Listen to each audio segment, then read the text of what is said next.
yards, and vehemence. I scrolled through the news reports about my wife on my phone. The headline called her Northbridge's top female attorney, praised for another brilliant victory in a divorce case. I shook my head to myself. Reporters these days really lacked imagination. If they knew the client in that case was the man she had secretly loved for 10 years. Now that would have made a truly explosive story. Looking at Claire in the photo, smiling brightly after winning the case, I smirked, thinking she definitely never would have guessed that Northbridge's #1 female attorney would soon be outmaneuvered by the husband she had secretly married 3 years ago and divorced without even realizing it. Hello, I want a divorce. In the 3rd year of our marriage, I decided to end it without telling my wife. After hearing why I had come, the lawyer across from me replied professionally, "If you want a divorce, both spouses need to sign a divorce agreement. Then you just have to wait through the 1-month cooling off period. Is your wife not here today?" I was silent for a few seconds before saying, "I'll get her signature." "All right, I'll draft a divorce agreement for you first." After waiting for a while, I received the agreement. As I thought back over everything that had happened recently, I walked downstairs with my head lowered. I had just reached the front desk when a familiar voice suddenly called out to me, "Ryan, what are you doing at the law firm?" I looked up and met Claire's peach blossom eyes that always seemed able to see through everything. My heart skipped a beat. Who would have thought? I had come here to ask about a divorce at the very law firm where my own wife worked, but she would never figure it out. After all, she had never cared much about me. At that thought, I drew a deep breath, trying to hide the nervousness in my voice. "I came to ask about something." "Go, right. My parents mentioned the paperwork for transferring that property last time. It's ready now, and I need your signature." As I spoke, I pulled out the divorce agreement in my hand, flipped directly to the last page, and pressed it flat on the counter. Then handed her the pen. "On this agreement." The final page contained nothing but a signature line, and as a lawyer, Claire immediately frowned. She was about to take it and look more carefully, when she caught sight of a familiar figure by the elevator. After hesitating for only a second, she took the pen and signed exactly where I pointed. "There, if there's nothing else, you should head home first. I still have work to do." The tension in my chest finally eased, but a trace of self-mockery quickly followed. If she had looked just a little more closely, she would have known that what she had signed was not a property transfer agreement at all, but a divorce agreement. Unfortunately, just now, her attention had been completely stolen by Ethan, who had just walked through the door, looking at his handsome, refined face. I felt a storm of emotions churn inside me. My grip on my bag tightened unconsciously, and I turned around and left the law firm. After the automatic glass doors slid shut behind me, 2 faint voices drifted into my ears. "Claire, was that man just now a new client? Was he here to ask about a divorce?" Claire's usually cool voice softened with unmistakable tenderness. "Why did you come so early? Give me a few minutes. Then I'll take you downstairs to get something to eat, okay?" Hearing the gentle, coaxing tone from inside, then looking at the signed divorce agreement in my hand, I gave a bitter smile. Yes, I really had come to ask about a divorce. Soon, after just 1 more month, Claire would finally get what she wanted. Claire and I had kept our marriage secret, other than our parents. No one knew we were husband and wife, including the man she had always carried in her heart. Keeping the marriage hidden had been her decision. We had been college classmates. On the very first day of school, I fell in love with campus beauty Claire at first sight, and shamelessly chased after her for 4 years. But she never showed the slightest interest. Still, I had not been that heartbroken, because she had not accepted me, or anyone else who pursued her. He seemed naturally indifferent to romance. After graduation, I became busy with work, while she continued her studies, and our lives no longer crossed. But I never forgot her. 2 lines that seemed destined to remain parallel forever suddenly intersected 3 years later because of a blind date. The first time we met for that date, Claire went straight to the point and asked whether I had any intention of getting married. I had no idea why she was in such a hurry to marry, but with the wish I had carried for years suddenly within reach, I was overjoyed. I simply assumed her family had been pressuring her, so I agreed without a second thought. It was only after we married that I slowly discovered her secret. She was not actually uninterested in men. She simply had someone she loved deeply, someone she believed she could never have. His name was Ethan. He was the younger brother of her best friend. She was 5 years older than him, so she had always treated him like a little brother. Their relationship had always seemed destined to remain nothing more than a dream, because the person she loved had never returned her feelings. Ethan had no idea about her hidden love for him. After graduation, he married the girlfriend he had dated for 3 years. Claire was devastated, desperate to recover from the heartbreak as quickly as possible, and under relentless pressure from her parents to marry. She rushed into marriage with me. After learning the truth, I spent a long time in despair. But eventually, I pulled myself together. I told myself we had plenty of time, and that if I tried hard enough, one day I would make her truly notice me. But after 3 years of marriage, her attitude toward me had never really warmed, just when my confidence had been battered again and again, until it was on the verge of collapsing. I discovered that photo album. It contained pictures of one man, from the time he was 6 until he was 25. Maybe I should not have cared so much. But what if that man was the person my wife had loved for years, and she was still adding new photos even after marrying me? There was no way I could remain completely indifferent, especially when, the very next night, Claire, who almost never drank, got completely wasted for once, and in her normally cool eyes. There was so much joy it nearly spilled over. After asking around, I finally learned why. Ethan had gotten divorced. At that moment, I laughed bitterly at myself and decided to end this hopeless marriage once and for all. Perhaps because I had finally obtained her signature on the divorce papers. When I returned to the home where I had lived for 3 years, everything suddenly felt strangely different. Looking around the warm little home I had created with my own hands, countless memories flooded into my mind. My gaze drifted around the room until it finally settled on the wedding portrait in the living room, the one I had always carefully wiped clean. When I looked again at the photograph, at the forced smile on Claire's face, it suddenly felt unbearably painful to look at. I could not stop myself from taking it down and throwing it into the trash downstairs. I spent the rest of the night sorting through our marital property. As soon as Claire came home, she noticed the missing wedding portrait. Looking at me as I bent over whatever I was writing, she unusually frowned and asked, "Where's the wedding photo?" The nail came loose. I was afraid it might fall and hurt someone, so I took it down. Claire did not ask anything else. She placed the late-night food she had brought beside me, then turned and went into the study. The sharp, spicy aroma filled my nose. I stopped what I was doing and opened the bag. When I saw the bright red, heavily spiced food inside, my nose suddenly burned with bitterness. We had been married for 3 years, and because of my stomach problems, I had always eaten bland food. Yet my own wife did not even know that. In the past, just to make her happy, I would have finished it all no matter how spicy it was. But the person I was now simply carried the entire bag downstairs and threw it away. Starting today, I would throw away every grievance this marriage had caused me, every ounce of sadness, and her along with it. Late into the night, I still could not sleep. I buried my face in the pillow, my thoughts running wild, when an unruly hand suddenly wrapped around my waist. Feeling the scorching warmth of her body behind me, I instinctively shifted farther away, avoiding the kiss she was about to press against me. My rejection left Claire visibly surprised. After all, throughout our 3 years of marriage, I had always been the one actively trying to get close to her. And now, on the rare occasion she wanted me, I had rejected her. She naturally had to ask one more question. "I'm not feeling well, my stomach hurts, and I want to rest." I made up an excuse on the spot. Claire did not think much of it and simply murmured in response, then fell asleep in my arms. Before drifting off, she went over the day as usual, suddenly remembering the property agreement from earlier. He asked where the contract was. "Let me take a look and see if there are any loopholes." My heart started pounding. I stared at her and asked, "Do you really want to see it?" Claire looked at my nervous expression and furrowed her brows slightly before giving a small nod. After a long moment of silence, I got up, went to the study, and pulled out the agreement. Just as I was about to hand it to her, a sudden ringtone broke the silence. Claire answered first. "Claire, Samantha is drunk again and screaming at people outside. Please come over, I'm scared."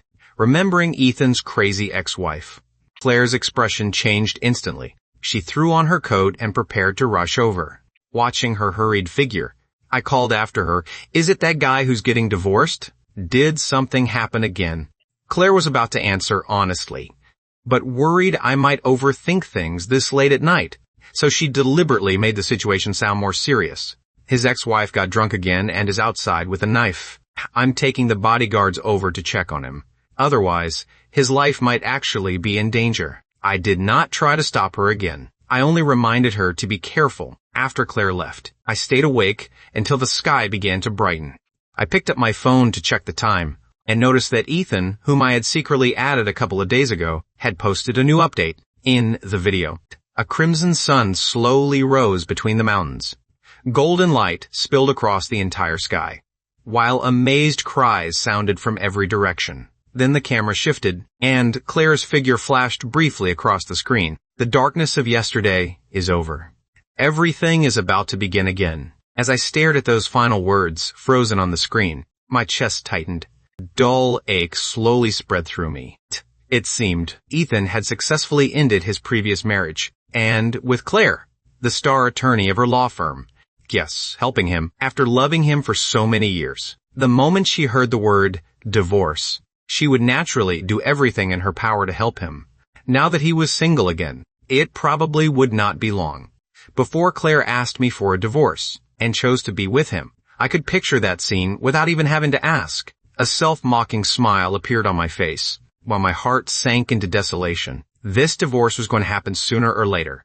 I had simply moved the date forward. Rather than passively waiting to be abandoned, I would choose to leave first. At least that way, I could keep a little dignity, couldn't I? I put down my phone, got to my feet, and gathered all the matching couple items I had bought over the years, throwing them into a cardboard box before dragging it downstairs. Claire happened to return at that moment. Seeing me struggling with the box, she hurried over to help. Why are you throwing away so many things? I lowered my eyes. We never use them anyway. Might as well throw them out instead of letting them take up space. Claire nodded in understanding, then picked up the box herself, watching her gradually walk away. My expression remained calm.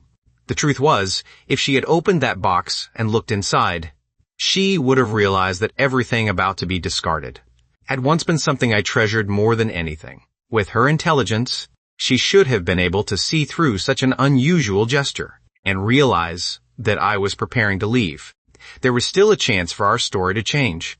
But Claire did nothing. She simply threw the box into the trash, then turned around without making any other move. That afternoon, my computer suddenly crashed, wanting to finish organizing my files as quickly as possible. I borrowed Claire's laptop while waiting for the files to transfer. A new message suddenly popped up.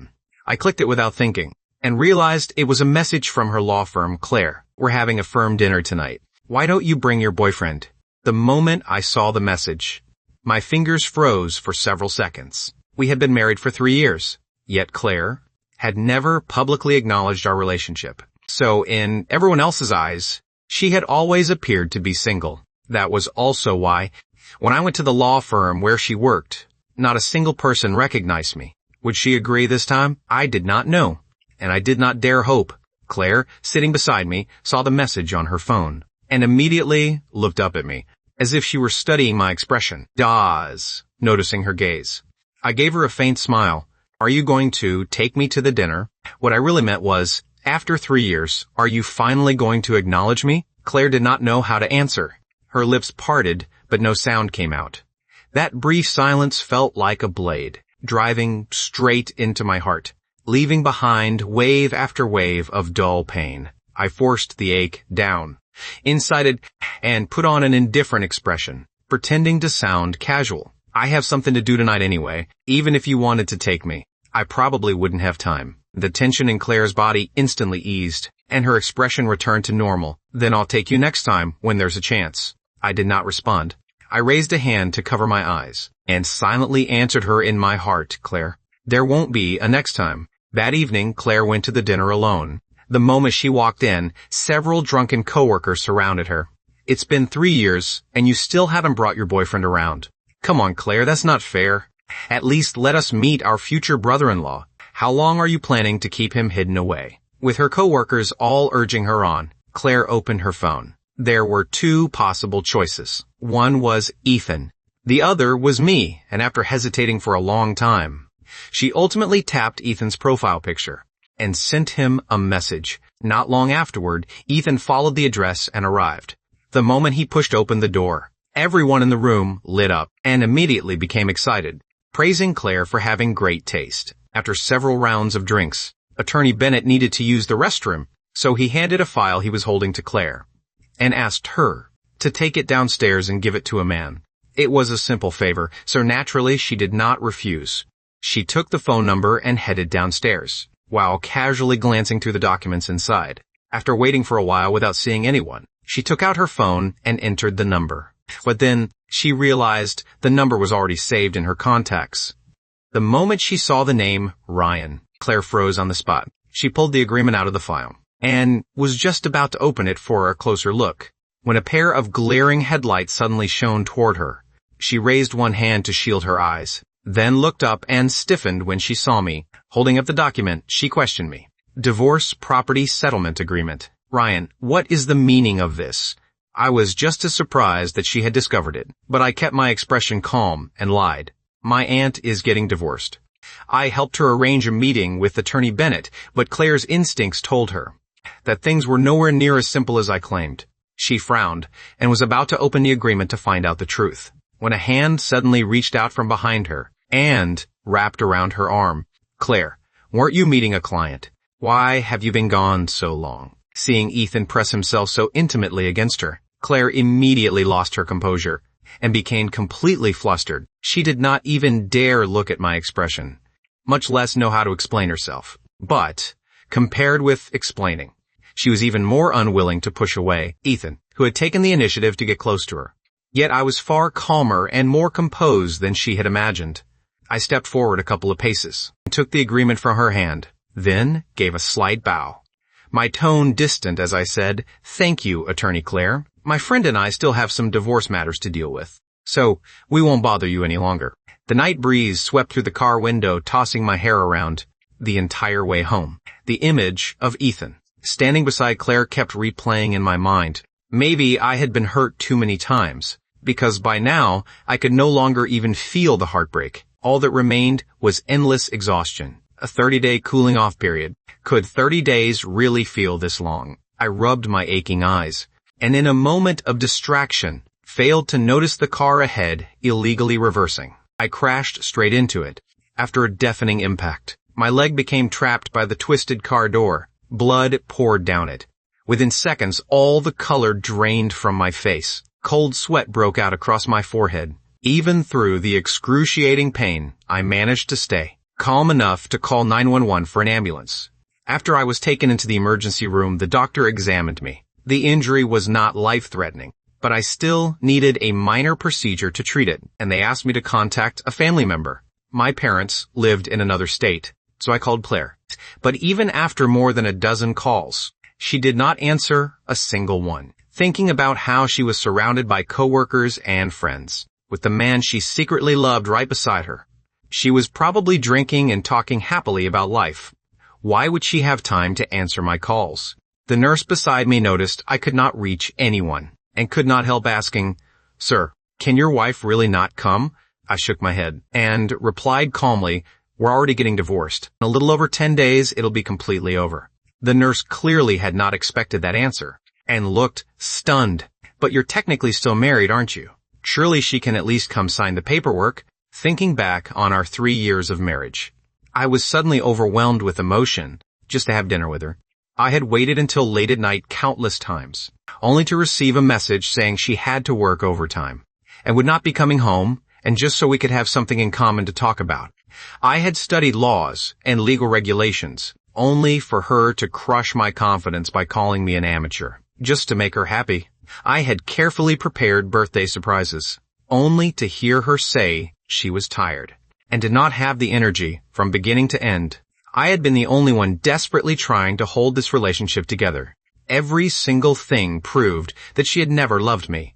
Claire was not coming. I could no longer lie to myself. If a husband got into a car accident and could not even reach his own wife, what difference did it make whether she came or not? The nurse sighed after hearing my words, her eyes full of sympathy. "Then call a friend instead." Over the next few days, my aunt was the one who stayed and took care of me. As for Claire, She did not hear about the accident until 4 or 5 days later and finally came to the hospital.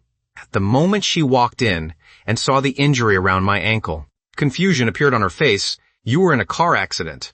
Why didn't you tell me?" I had planned to explain, but the moment I looked up and saw her expression, I suddenly remembered those dozen unanswered calls, and the words in my throat died there. A faint smile appeared on my lips. "You were busy. I didn't want to bother you over a minor injury like this." Hearing me say that, Claire felt a trace of guilt and decided to properly explain what had happened a few days earlier.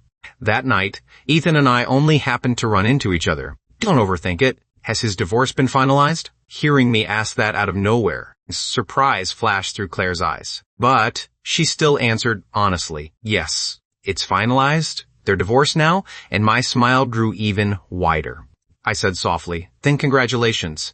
I hope mine goes just as smoothly." Claire did not understand what I meant and was just about to ask when her phone rang again after seeing who was calling. She hesitated for a moment, but still stepped out into the hallway to answer. When she returned, half an hour later, she found the hospital room door slightly ajar and heard my voice from inside. "Yeah, I'm just waiting for the divorce cooling off period to end. Only 15 more days, and I'll finally be free." That property division agreement suddenly flashed through her mind, along with the strange words I had said earlier. Claire's heart suddenly pounded several times, and she shoved the door open. Divorce cooling off period. Who's getting divorced? I had never expected her to come back. Luckily, Daniel happened to be visiting. I forced down my panic and raised my hand to point at Daniel. "He's the one getting divorced." Daniel glanced between the two of us, immediately understood the situation, and nodded. "Yeah, I'm planning to get divorced. The process is already underway." Claire and I were not particularly close socially, so she barely had any contact with my friends either. Although she had met Daniel once or twice, she still knew almost nothing about his family situation. Hearing that, she furrowed her brows. "If you're getting divorced, why didn't you come to me first?" Daniel instantly became flustered and started stumbling over his words. Seeing that, I quickly jumped in. "At the time, you were busy handling that guy's divorce case. I was afraid you already had too much on your plate, so I didn't want to bother you." The moment I mentioned Ethan, Claire immediately became distracted and uneasy and stopped questioning us. "If you have any problems later, you can always come to me."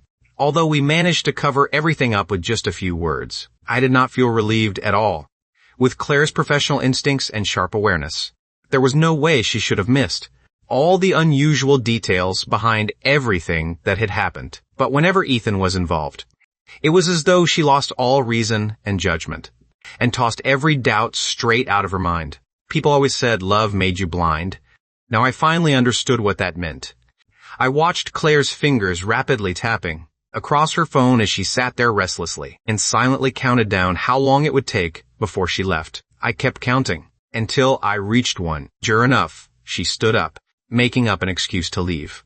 "Ryan, something came up at the firm, so I need to go handle it. Tell me what day you're discharged and I'll come pick you up." I knew she was lying, but I no longer cared. 5 days later, on the day I was discharged, I waited from morning until evening, but Claire never appeared. When I opened my social media feed, I saw Ethan had posted photos from the beach. I immediately sensed what had happened and called her.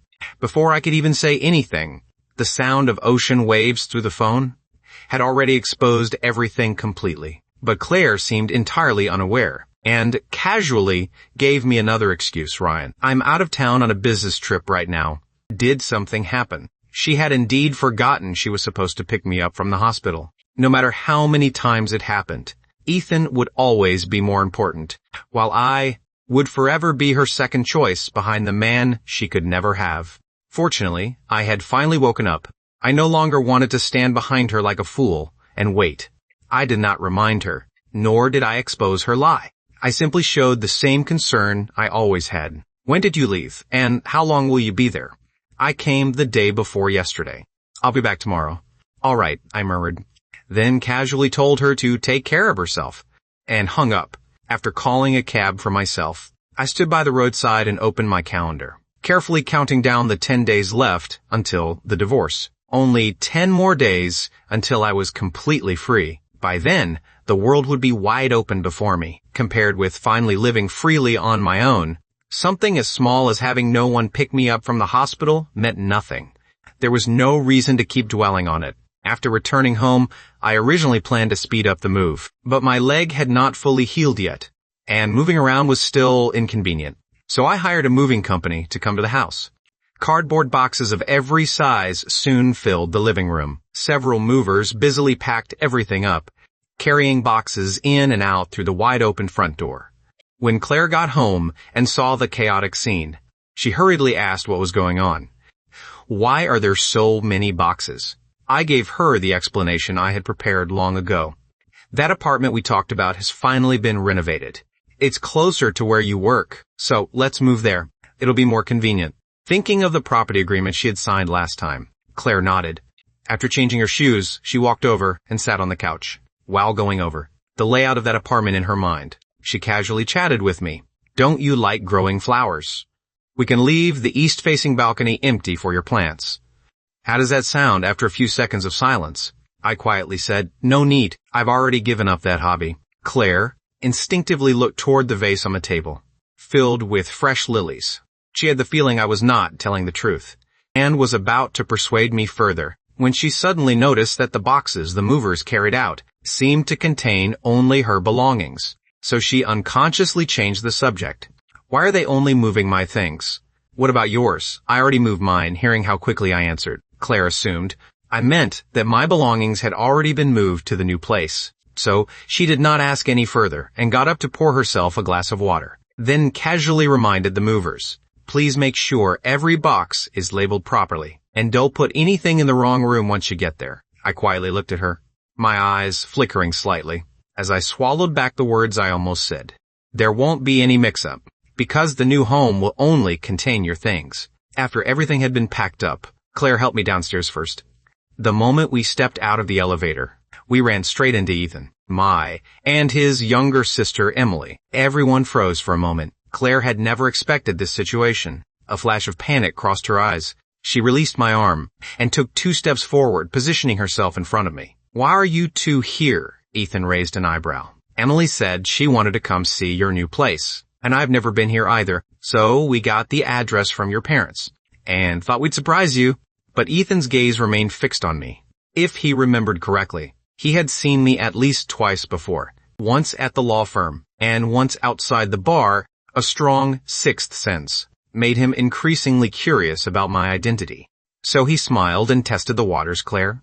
Who is this guy? Claire fell unusually silent, as if she were still deciding how to introduce me. My expression remained completely calm. I even extended a friendly hand toward Ethan. Ryan, attorney Claire's college classmate.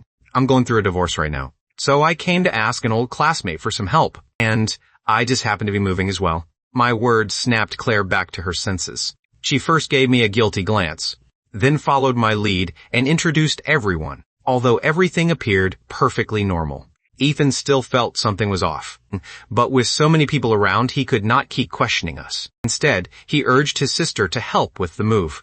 Then Ethan walked over to me and started chatting with me. Ryan, why are you getting divorced? I had not expected him to be so naturally familiar with me. After pausing for a couple of seconds, I gave a faint smile. My wife is in love with another man. Hearing that I had gone through something similar, Ethan immediately felt sympathy for me and could not help comforting me. I'm pretty much the same, but it's okay. Once you get divorced, everything will get better. Claire will definitely help you through the hardest part. The hardest part was getting the signature, and she had already helped me with that. I nodded, then continued along with what he had said. I heard she handled your case from start to finish, too. She must have put a lot of effort into it. A shy expression appeared on Ethan's face, and even his voice became lighter. Yeah, Claire really helped me a lot. She collected evidence and filed the case against my ex-wife, while also staying by my side to keep me safe. If she hadn't stepped in with bodyguards to protect me, I might already have died under that crazy woman's knife. Watching him look so sweet and nostalgic while recalling those miserable events, I stayed silent for a moment before blurting out a rather inappropriate question. Do you like Claire? At that question, Ethan's entire body stiffened. He struggled for a long time before finally answering hesitantly. I don't know either. At first, I only thought of her as an older sister. Ever since I was little, she often took me out to play. She always took care of me. and prepared lots of gifts for me. Whenever someone bullied me at school, she would stand up for me, even getting hurt all over from fighting. After I got divorced, she was the one who came to me first and offered to help. It wasn't until later that my sister told me Claire had actually liked me in secret for a long time. She's always been so aloof. Who would have thought a goddess like her could secretly love someone too? I still don't even know what made her fall for me. Listening to him ramble about all those memories, I felt a complicated mix of emotions. They're Ethan's words. I came to know a Claire who was completely different from the woman I had always known. So she had never been naturally cold. She simply did not like me. And it was not that she never took initiative. I simply was not the person who could inspire her to do so. Unfortunately, I had fallen too deeply and realized it far too late, wasting so many years on her for nothing. Still lost in his memories, Ethan did not notice the meaningful look in my eyes. After our conversation, he had already started treating me like a trusted friend, and finally gathered the courage to ask a question that had been troubling him for a long time. Slowly confiding in someone he had only met a few times, "Ryan, what do you think of Claire?" I understood exactly what Ethan was asking. I raised my head and looked at the apartment that was about to be emptied, then gave him my most honest answer. I've known her for 10 years, but it was only recently, after everything that happened, that I realized I never truly knew her at all. So what kind of person she really is? I'm afraid I can't answer that for you, but I can tell you one thing. This is the first time I've ever seen her care about someone this much. Ethan nodded thoughtfully and seemed much more reassured. As the sun began to set and evening approached, he grabbed my arm and insisted that I join them for dinner, so we could all eat together. Claire happened to come downstairs just then and heard him. Immediately froze, and her face practically screaming reluctance. Seeing her expression, a faint smile tugged at my lips, and I declined Ethan's invitation. I still have something to do tonight, so I won't intrude on you guys. Claire did not even give the siblings time to react. She helped me into the car. You two, go ahead. I'll drop him off at home and then come meet you. The moving truck followed our car out of the neighborhood. Claire's heart seemed to beat in rhythm with every traffic light along the road, her mind racing desperately, trying to come up with a reasonable explanation. I spoke first, breaking the strange silence, my voice calm. You don't have to be this nervous. Didn't we agree before we got married that we would keep our marriage secret from everyone except our parents until we both felt ready to make it public? You're not ready yet. I understand. Claire's restless heart slowly settled under my gentle tone. She took a deep breath and spoke with a hint of gratitude. Thank you for understanding. Actually, little by little, I've already started accepting the fact that I'm married. Just give me a little more time. I promise I'll make it public. I gave an almost inaudible response, then turned toward the window. We had already been married for 3 years, and she still had not acknowledged our marriage. Yet she wanted me to wait even longer. But I didn't want to wait anymore. How much of a lifetime can really be wasted waiting? I was tired, and throughout the entire drive, I didn't say a single word. Claire had noticed that I'd been unusually down lately, but she couldn't figure out why. So she mentally went over everything that had happened from beginning to end, and finally came to one conclusion. She had been too busy handling Ethan's case lately, and had neglected me. That was why I seemed so listless. A trace of guilt rose in her heart. For once, she took the initiative and suggested, "Our 3rd wedding anniversary is coming up soon. Why don't I take you on a trip so you can relax?" There were only a few days left in the divorce cooling off period, and I didn't want anything unexpected to happen. So I used my injury as an excuse to refuse. Claire thought about it and agreed that traveling probably wasn't suitable. So she suggested several other ways we could celebrate, one after another. But I found an excuse for every single one and turned them all down in the end, as if I had no desire to celebrate at all. My cold attitude was completely different from the way I used to be, when the mere mention of a date would make me excited. The contrast was obvious, and Claire immediately became suspicious. Seeing the confusion all over her face, I worried she might notice something. So I made a suggestion instead. That day happens to be a weekend. Why don't you come back to our old college with me? Why are you suddenly feeling nostalgic? Claire couldn't figure out what I was thinking, but she didn't want to disappoint me either. So she nodded and agreed. The car fell silent again. I opened my calendar and looked at 2 dates right next to each other, September 7, marked with the words, divorce finalized, while September 6 was our wedding anniversary, and exactly 10 years since I first fell in love with her, returning to where everything began on such a special day. Wasn't that a fitting way to bring things full circle? I would treat it as my way of giving those 10 years of youth a proper ending. As I thought about it, a faint smile appeared on my face, and even my tone became lighter, almost as if I were joking.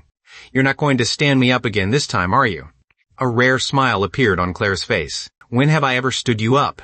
Ryan, don't accuse me like that, I smiled, but didn't answer her. I only counted silently in my heart. Last time, you went to the beach with Ethan, and left me waiting at the hospital the time before that. You were busy gathering evidence for him, and completely forgot the birthday dinner you promised me. And the time before that, you rushed off to comfort him and left me alone in the suburbs again and again. Whenever Ethan was involved, you stood me up every single time, and over the following week, Claire never came home again.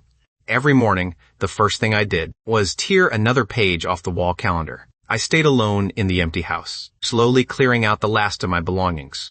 Time passed quickly, and soon September 6 arrived. I woke up early, styled my hair, and put on a white shirt in the style I used to wear years ago, then took my camera downstairs, planning to preserve a few memories. On this day worth remembering, Claire was already waiting downstairs, and thoughtfully opened the car door for me. Maybe because I knew I was about to be free. I was in an unusually good mood, and talked with her about many things from our college days. We went back and forth, and ended up having a surprisingly pleasant conversation. Claire gradually relaxed too, and even offered to take more photos of me later. While we chatted and laughed, we soon arrived at the campus entrance. I got out first. You wait here by the gate. Claire had just unfastened her seatbelt. When her phone chimed several times, she opened the messages. They were from Ethan. Claire, are you free? I have a fever. Can you come take me to the hospital? The moment she saw the word fever, Claire froze. When I noticed she wasn't getting out of the car, I turned my head to see what was wrong, and happened to catch the hesitation on her face. After a moment, she made her decision. Ryan, something came up at the firm, and I need to head over there. I paused, a flicker of surprise crossing my eyes. Can't you go an hour later? I already knew she was lying. It was probably Ethan again. It's important. I'm afraid I can't. Seeing how firmly she said it, I didn't expose her lie. I only looked at her deeply, then let her leave. Claire fastened her seatbelt again, and, to make up for it, she made me another promise. Take a cab home first. Once I finish these things in the next few days, I'll bring you back here. We can invite a few professors out for dinner too. I didn't accept that promise. Claire, there won't be a next time. I lifted my head and watched her car disappear from sight, then walked through the campus gates alone with my camera. It only took me half an hour to revisit every place connected to my youth and my one-sided love for her. After taking all the photos, I went nowhere else. I hailed a cab and went straight home. Another red notification dot appeared on my social media feed. I casually opened it and refreshed the page. It was a photo Ethan had posted from the hospital. At that moment, I finally confirmed. She really hadn't gone back to work. She had gone to take care of Ethan because he was sick. Thinking back to Claire's confident tone that evening, I smiled. For his sake, you couldn't even spare half an hour for me. Claire, if you knew that those few hours were the last time we would ever spend together, would you regret standing me up again? No one answered me, and I no longer cared about the answer. I only glanced at the post once before closing it and finding Attorney Bennett on my contacts. Attorney Bennett. Today is the final day of the divorce cooling off period. Do I still need to go to the law firm and complete any paperwork? Attorney Bennett replied quickly. No, Mr. Ryan. On your side. Since the divorce cooling off period has reached its final day, the entire process is now complete. Congratulations on your fresh start. A fresh start. Yes, starting today. Starting with no longer loving Claire. Starting with no longer wanting Claire. Ryan would live a brighter and more dazzling life. At that thought, everything suddenly became clear, and I turned around and went home. 3 hours remaining. I gathered the few belongings I still had left in the house and threw them all out, then lay alone on the couch, watching the sun slowly set. 2 hours remaining, I took out my laptop and edited the photos I had taken that day into a video. 1 hour remaining, The video was finished. After watching it once, I turned on the camera again, pointed it at myself and pressed record. I was going to record a farewell letter for Claire. When the entire video was finally complete, I put the memory card back into the camera, then took out the divorce agreement and placed both of them on the nightstand beside the bed. Claire, from this moment on, we're divorced. Congratulations to you and congratulations to me after finishing everything. I picked up my last suitcase and left that home, left that city. No one knew where I was going, but I left without hesitation or attachment and never looked back. Meanwhile, only after Ethan had mostly recovered, did Claire finally leave his place. While driving, she called me, planning to fulfill the promise she had made last time. But even after calling more than a dozen times, all she heard was the automated message saying my phone was turned off. Her messages received no reply either. In all 3 years of our marriage, this was the first time Claire had ever been unable to reach me. And she suddenly remembered the car accident incident. She couldn't help but start worrying. So she turned the car around and went back home. But in the new apartment, all the belongings had already been arranged according to the original layout, no longer piled together in a mess. But Claire only needed one glance to realize something was wrong. None of my belongings were anywhere to be seen. The moment she realized this, her heart pounded violently, and she hurried back to our old house. The entire place was completely empty.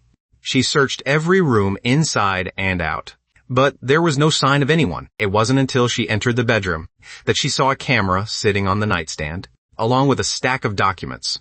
Remembering how happy I had looked carrying that camera a few days earlier, Claire temporarily breathed a sigh of relief and pressed the power button, wanting to see what I had filmed. A video began playing along with cheerful music, showing scenery from different places around our college campus. Large blocks of text appeared on the screen from time to time. As she kept watching, Claire almost reached for the pause button. Claire, there are still plenty of students skateboarding in the plaza. I still remember the first time I confessed my feelings to you. It was right here. You politely turned me down back then. I went home and cried the entire night. Claire, the library is still as crowded as ever. I didn't dare disturb anyone, so I could only take a photo from far away. This spot looks familiar, doesn't it?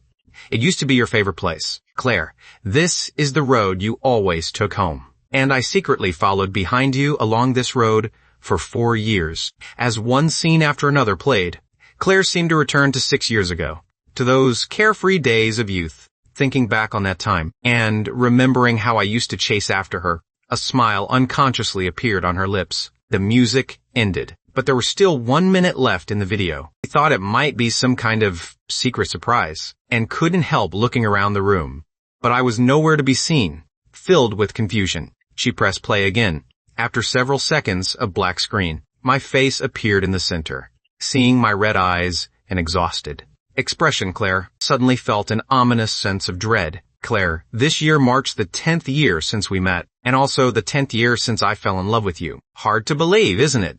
I've liked you for so long that the amount of time can now be measured in decades. Honestly, even I find it hard to believe. After all, how many 10-year periods does one life really have? 10 years, 7 years of one-sided love, and 3 years as husband and wife. Every moment I wanted to find my way into your heart, and I gave everything I could trying to do it. But life doesn't always give us what we want. If you don't love someone, then you simply don't, even if another 3 years passed, or 7 years, or even 10. The fact that you don't love me is something I can never change. So on this day worth remembering, I made an important decision. I'm letting go of this obsession and setting you free to follow your heart toward Ethan. So when you see this recording, there's only one thing I want to tell you. No, I should say there's one thing I need to inform you of, Claire. We're divorced. I signed the papers a month ago, and you signed them too. So, starting today, we're both free. I'm leaving. Don't look for me. I hope you and Ethan finally get the happy ending you want, and I hope the rest of my life will be bold and brilliant. Every single word exploded in Claire's ears like thunder in spring. She couldn't believe what she had just heard. Her pupils widened to their limit, and her lips began trembling uncontrollably. What did he mean? He signed. And I signed too. We're already divorced. When did I ever sign anything? The camera slipped from her hand with a thud, knocking over the folder on the table and sending it crashing against her leg. The bold titled divorce agreement instantly entered her view. She snatched it up and immediately flipped to the final page. My signature was right there, and only a few inches away in the signature box on the left. Another name had been signed. She knew that handwriting better than anyone, because she had written it herself, the 3 flowing characters of her own name. In that instant, countless details that Claire had ignored before flooded into her mind. That unexpected encounter at the law firm, when I said I had come to get her signature, even though I had just come downstairs, and Attorney Bennett's office happened to be on the 2nd floor. The time Attorney Bennett had asked her to deliver the property division agreement, and when she saw me appear, a flicker of panic had crossed my face. Over the past month, every time she came home and noticed something missing, it had always been one of my belongings. Thinking back to the layout of the new apartment, Claire could almost confirm that I had planned everything from the beginning. Right under her nose, I had told an enormous lie, quietly tricked her into signing the divorce agreement, then left completely alone. Once she pieced everything together, anger and panic surged into Claire's heart at the same time. Clutching the agreement and camera, she sprinted downstairs and drove straight to the law firm. She stormed into the office on the 2nd floor and slammed the divorce agreement onto Attorney Bennett's desk. Were you the one who handled this divorce agreement? Seeing how frantic she looked, Attorney Bennett hurriedly put down his teacup, picked up the documents, and flipped through them. Yes, I handled it. What's wrong? Claire's anger exploded at that moment.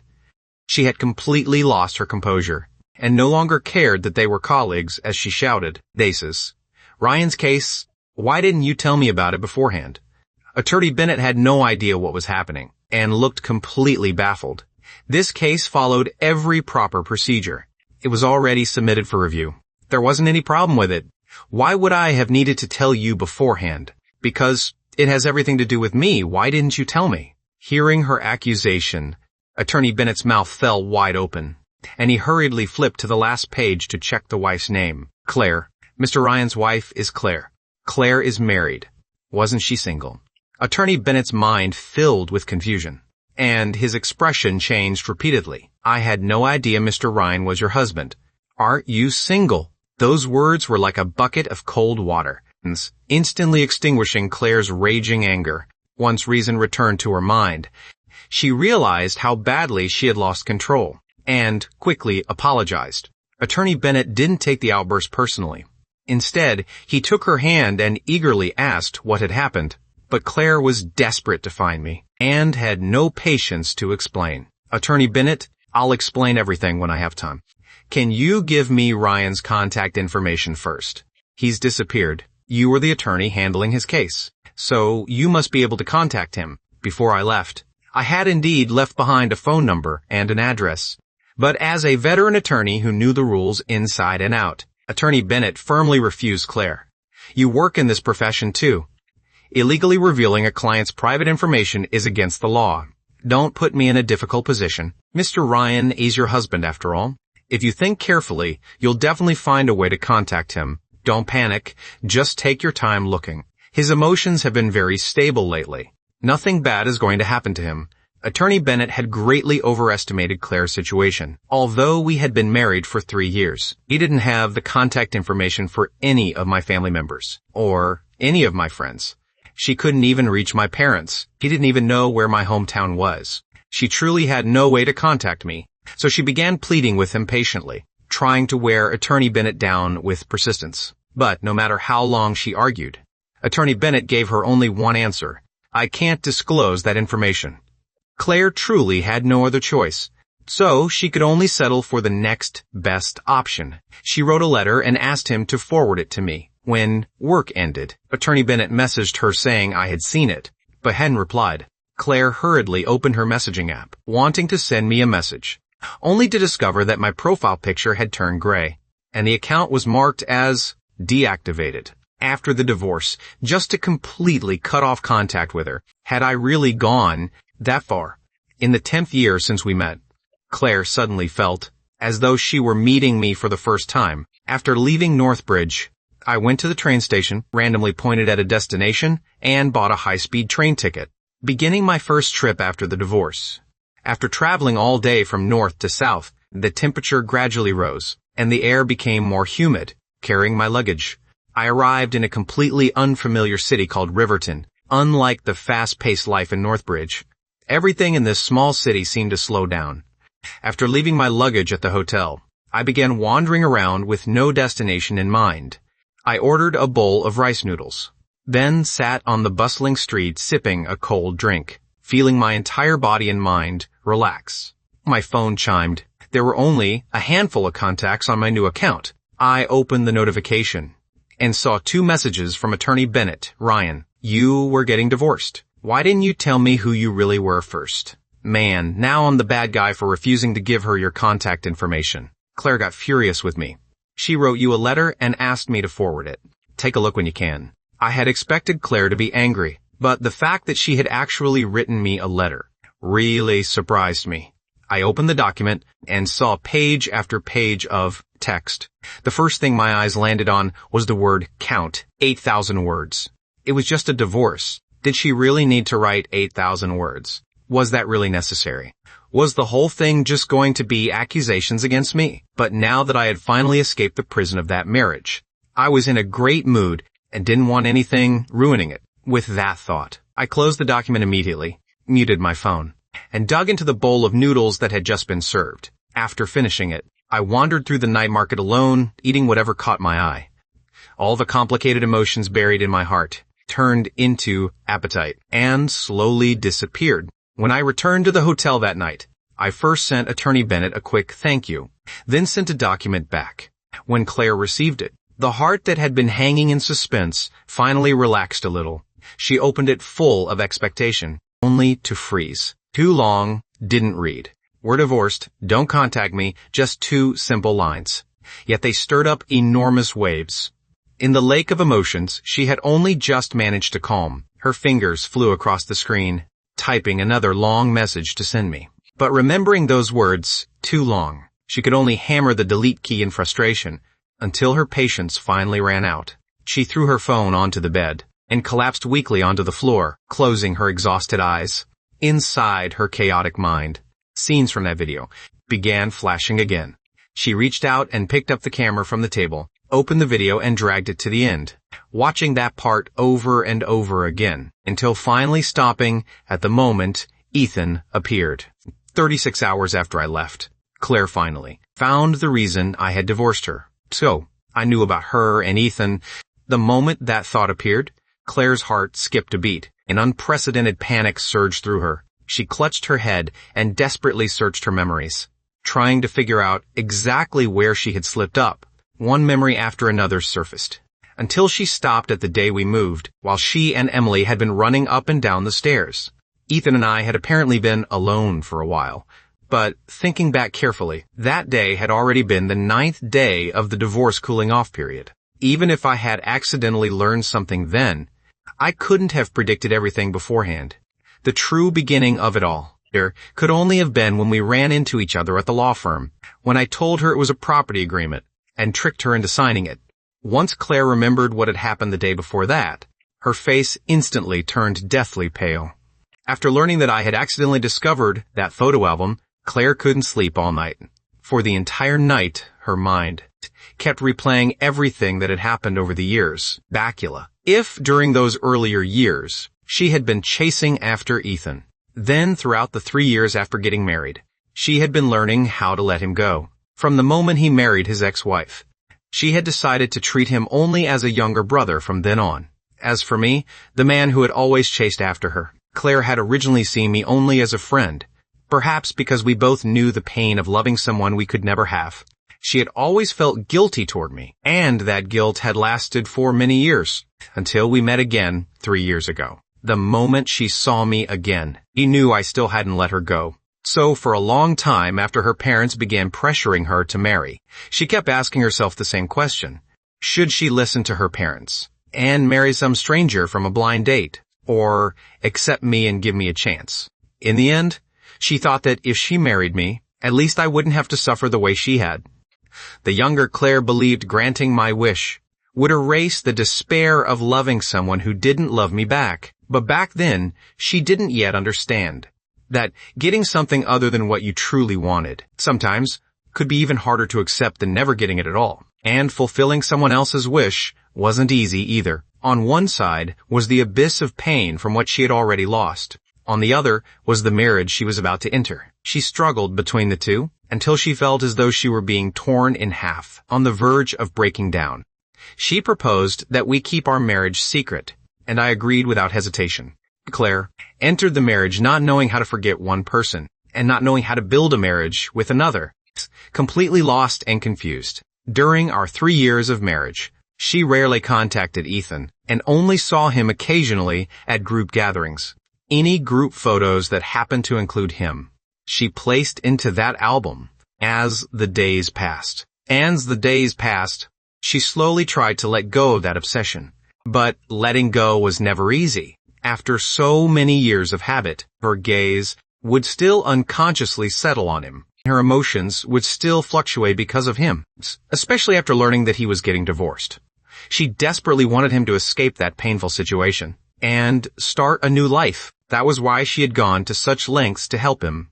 After all, he was someone she had once truly loved. Even knowing there was no possibility of them ever being together, she still hoped the rest of his life would go smoothly. But all of that existed only inside Claire's heart. She had never told anyone. People said a secret crush was a private affair of one person's heart. She thought she had hidden hers perfectly. But she forgot that I had secretly loved her too. So I could easily see through what she was thinking. It was only after losing me that she realized she had exposed herself long ago. And once the truth finally came to light, her anger wasn't simply because I had tricked her into getting divorced. She was angry that I had condemned her without even asking. Angry that I had left without a word and with such finality. Angry that I hadn't even given her a chance to explain. And angry at herself for not noticing everything sooner. Angry at herself for always instinctively ignoring me. Angry that she had failed to fulfill her responsibilities as a wife. And even more angry that she hadn't realized sooner just how important I had become to her. After more than 1,000 days and nights together over 3 years. She had long since grown accustomed to having me by her side. Even after Ethan got divorced, she had never once considered divorcing me, because from the day she received our marriage certificate, she had already made up her mind about one thing. She would spend the rest of her life with me. On the 3rd day after I left, Claire tried every possible method but still couldn't reach me. As time continued to pass, the panic in her heart grew stronger by the day. Over the past few days, Ethan had tried to contact her many times, but she turned him down every single time. So when he finally came to see her in person and saw how exhausted and haggard she looked, he was startled. His eyes filled with concern. Claire, what happened? At this point, seeing Ethan standing in front of her again, Claire felt an incredibly complicated mix of emotions. She had already transformed her romantic feelings for him into familial affection. She simply had never found the right opportunity to say it out loud, but now that I had left because I misunderstood their relationship, she could no longer keep putting it off. She had to find a chance to explain everything clearly. Ethan, I've been trying to contact Ryan lately. Ryan, what happened to him? Seeing the worry appear on Ethan's face, Claire felt even more ashamed. He disappeared. I can't find him. Why would he suddenly disappear? Is it because of the divorce? Does it have something to do with his ex-wife? It is because of a divorce, and it does have something to do with an ex-wife. More precisely, it has everything to do with me. Ethan became even more confused. Looking at the bewilderment on his face, Claire finally gathered the courage to confess. I'm Ryan's ex-wife. He and I got married 3 years ago, and I've kept it from you all these years. I'm sorry, Ethan. The revelation struck Ethan like a sledgehammer, crashing straight into his heart. He froze completely. Those strange instincts that had caught his attention before had never been his imagination. Everything suddenly made sense, yet he still couldn't accept the reality. He demanded, why did you hide it? Was that fair to Ryan? Claire was left speechless, unable to explain all the complicated emotions inside her, but her silence only made Ethan more agitated. He remembered what I had told him the last time we spoke, and his heart filled with guilt and regret. I'm not the one you should be apologizing to. Bird's A grades. I know, but he disappeared after the divorce. I can't find him anywhere. The moment Ethan heard that, he knew I had truly given up, and the pain in his heart deepened. No one understood how I felt better than he did. A person can't simply vanish without leaving a trace. If you don't have a single way to contact Ryan, then that can only prove you never truly kept him in your heart. That single sentence ripped open the bloody truth and sent a dense ache spreading through Claire's chest. She lowered her head in defeat, her nose burning painfully. These past 3 years, I'm the one who failed him. I ignored everything he did for me and overlooked how he felt, topping. By the end, her voice had become choked with tears. Even Ethan had nothing left to say. He silently turned around and walked away with heavy steps, watching his retreating back. Claire was overwhelmed by grief and regret. Everything had ended up this way because of her, yet she had dragged 2 innocent people into the mess. She was filled with shame and regret beyond words. On the 7th day after I left, Claire had almost been driven to the edge, with an endless abyss behind her and nowhere left to retreat. She finally forced herself to think clearly. Although the divorce cooling-off period had already ended, the final procedures had not yet been completed. Whether we needed to obtain the divorce certificate or file for divorce in court, I would still have to come back. Once she realized that, Claire, who had been despondent for days, finally pulled herself together. She applied to end her leave and returned to the law firm. The first thing she did was find Attorney Bennett. Over the past several days, Attorney Bennett had forwarded countless messages from her to me. Seeing her looking so thin and exhausted, he couldn't help feeling sorry for her. He was just about to comfort her when she spoke first. Her voice had regained its calm. Attorney Bennett, please tell him I agree to the divorce. Ask him to come back so we can get the divorce certificate. Hearing that, Attorney Bennett nearly spat out his tea. You're agreeing just like that. You're not going to try to stop him anymore. You were husband and wife for 3 years after all. He keeps refusing to communicate with me. What else can I do? I can only give him what he wants. I can't exactly drag this into court. Attorney Bennett sighed emotionally and shook his head helplessly. If that's what you've decided, I'll notify Mr. Ryan. Claire, don't be too upset. Claire didn't say anything else and turned back toward her office. She leaned back in her chair, her body, tense for so long, finally relaxing slightly, while her mind was already planning what to do next. The truth was, she had never intended to divorce me. The only reason she told Attorney Bennett that was to make sure she could see me first. As long as I returned to Northbridge, she would have a chance to explain everything. I had loved her for 10 years. As long as all the misunderstandings were cleared up, surely we still had a chance to start over. When Attorney Bennett's message reached me, I was sunbathing by the ocean. Over the past week or so, I had traveled through 2 or 3 cities and had already completely forgotten about the entire divorce mess. When I saw that Claire had agreed to the divorce, a trace of suspicion suddenly rose in my heart.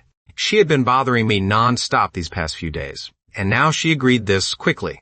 Was she planning some new trick to lure me back, just to be safe? I asked Attorney Bennett about the remaining procedures, and learned that both spouses still needed to appear in person to obtain the divorce certificate. Otherwise, the only option was to file for divorce in court. I was speechless. I just wanted a divorce. Why did it have to be this difficult? It looked like I would have to put the rest of my travel plans on hold. I let out a long sigh, put on my sunglasses, returned to the hotel, and began packing. At 10 the next morning, I flew back to Northbridge. Daniel had already been waiting at the airport for a long time. The moment he spotted me in the crowd, he exclaimed, "Ryan, how did you get so tan?" "What do you mean tan? This is a healthy bronze complexion." Seeing me joke like that, Daniel, who had been worried about me, finally relaxed and pulled me along toward home. Along the way, I told him stories from my trip. While Daniel listened with great interest, he was still worried about the divorce proceedings. We asked, did Claire really agree to the divorce? Honestly, I wasn't completely sure either. But this time I came back, determined to settle everything once and for all. I nodded firmly. The cooling-off period is already over. Whether she agrees or not doesn't really matter anymore. If she changes her mind at the last minute, I can still file a lawsuit. Don't worry, but if it goes to court, won't that drag things out for a long time? Yeah, that's also why I came back. If we can settle it sooner, that would be best. The longer it drags on, the more problems could arise. After learning from Attorney Bennett that I had returned to Northbridge, Claire immediately tried to arrange a meeting with me. But I coldly refused. She felt disappointed, yet there was nothing she could do. so she could only wait quietly for me to contact her. During that time, she read through the divorce agreement and property division agreement over and over again in painstaking detail, then bought many things based on the layout of our old home, clinging to the hope that I might forgive her. She tried to recreate everything exactly as it had been, wanting more than anything to put our lives back on track.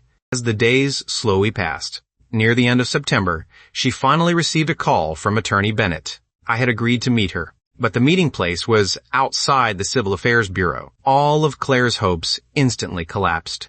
But she still showed up, carrying nothing with her. The moment I saw her arrive empty-handed, I immediately understood. Her agreement to divorce had only been a lie. But I had already expected that, so I wasn't particularly angry.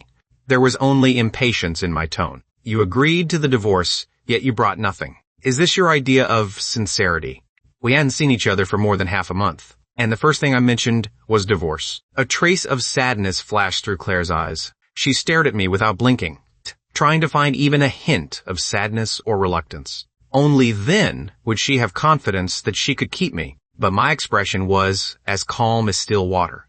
I looked energetic and refreshed, far healthier than I had before the divorce. So during all this time, had she been the only one suffering? Claire felt as though a heavy stone had lodged in her chest, making it almost impossible to breathe. Can we talk? Ryan, sure. After we get the divorce certificate, I'll talk about anything you want. That one sentence completely extinguished Claire's last faint hope without mercy. Her fingers dug deeply into her palm, and her voice became unbearably hoarse. I didn't bring my ID. Can you come back with me to get it? I refused immediately without hesitation. Go get it yourself. I'll wait here. Seeing that I wouldn't budge, Claire had no choice but to find another excuse. A lot of things at home were put away by you. I don't know where they are. It might take me a long time to find them. That part was actually true, but I still felt like she had something else planned. After sending Daniel a message, I finally agreed to go back with her. Sitting in the passenger seat, we each had our own thoughts. Claire inevitably remembered the last time we had driven back to our old college, laughing together. If she had known, that would be the last time we saw each other before the divorce. She never would have left on her own. She would have stayed with me and revisited those 10 years of memories, then told me how she truly felt, and kept me by her side. But there was no medicine for regret in this world, and no time machine. She could only swallow the bitter consequences of her own choices. The car remained silent for a while, before Claire tried to start a conversation. Where have you been these past few days? I kept looking out the window, my voice still cold. We're getting divorced. That has nothing to do with you anymore, does it? Those two simple sentences cut deeply into Claire's heart again. She pressed her lips together, her eyes filled with disappointment. We've only finished the divorce cooling off period. We aren't officially divorced yet. If we don't complete the procedures within 30 days, the divorce application will be canceled. Ryan, I've been studying marriage law non-stop these past few days, and I already knew every relevant provision inside and out. I had also guessed that Claire would try to use that rule against me, so I didn't follow her line of reasoning at all, and changed the subject directly. No need to lecture me on the new marriage law, Attorney Claire. What I'm actually curious about is, you don't even like me. So why are you using divorce to threaten me? Are you unhappy with the property division agreement I prepared? We happened to reach a red light. Claire stopped the car and looked at me deeply. I'm not unhappy with it. If you insist on divorcing me, I'd even be willing to walk away with nothing. And I'm not trying to threaten you. There are just too many things I still don't understand, and I can't accept ending it like this. Hearing those words from her, a trace of surprise crossed my face. What exactly can't you accept? That you got divorced without realizing it, or that I was the one who asked for the divorce first? Neither, Ryan. Seeing the confusion on my face, Claire gave a bitter laugh, her clear voice carrying an emotion I couldn't quite understand. I can't accept being misunderstood by you. I can't accept that you didn't give me even one chance. And I can't accept cutting you out of my life like this. Claire couldn't understand why I had once loved her so much. Yet now, aside from discussing the divorce, I refused to talk to her about anything else, and this time I fell silent. I didn't really understand what she meant. Hadn't she secretly loved Ethan for years? Shouldn't she have gone straight to him after the divorce? Why was she dragging me into all this? And, speaking in such an ambiguous tone, my silence gave Claire a chance to reveal her feelings. Ryan, after watching that video, I already know why you left. You think I still love Ethan, don't you? Don't you? My question added another layer of guilt to Claire's heart. She forced down the painful ache inside her and spoke softly, Dex, but with complete sincerity and remorse. I'm sorry. There were things I should have explained to you a long time ago, but I kept putting it off, and that made you misunderstand me for so long and suffer for so long. It was all my fault. I'm sorry, Ryan. To me, her apology sounded strangely out of place, but I had no intention of digging into it. There was only one thing on my mind, ending all of this and finally becoming free. I had no patience left for her belated remorse. You really did wrong me. So if you truly want to make it up to me, then hurry up and agree to the divorce. Once I have the divorce certificate in my hands, I can forgive everything you did. All the words she had prepared for so long were instantly stuck in her throat. The sorrow in Claire's eyes grew even deeper. But I don't want a divorce. Ryan, I'm trying to make you stay. Can you give me one more chance? I froze and turned to stare at her. I even rubbed my eyes, wondering if the person in front of me was really Claire, while also suspecting there might be another trap hidden behind her words. You've been heartbroken over another man for 3 years and still haven't gotten over him. I spent 3 years desperately trying to win your heart, and you never responded. That only proves that this marriage between us was a rushed and mistaken decision from the beginning.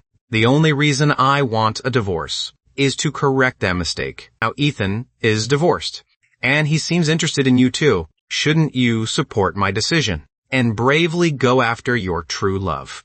Why do you insist on dragging out this divorce with me? Because from the day Ethan got married, I decided I would only see him as a younger brother.